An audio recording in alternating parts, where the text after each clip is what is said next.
Нағыз жігіт Ерке Есмахан кішкентай ұлы жайлы айтты. Қазақстандық шоу-бизнес жұлдызы Ерке Есмахан декреттік демалыстағы өмірі жайлы сыр шертіп, кішкентай ұлы Ислам жайлы айтты.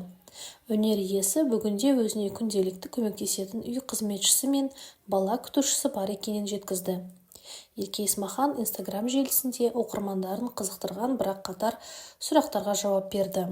Өнер иесі кіші ұлы Ислам бүгінде ақылды жігіт болып өсіп келе жатқанын айтты. Исламға 5 ай, еңбектеуге ынтасы бар, бірақ әлі ертелеу сияқты. Аллаға шүкір ақылды болып өсіп келе жатыр. Нағыз жігіт, қылықтары тәп-тәтті деп жазды әнші. Сонымен қатар эстрада жұлдызы жанкүйерінің үй қызметшісіне қатысты қойған сауалын да жауапсыз қалдырмады. Ерке Есмахан өзіне күнделікті көмектесетін адамдар бар екенін жасырмады. Үй қызметшісін таптым. Таңда келіп, кешке қайтады. Бізбен бірге тұратын бала күтушіміз бар.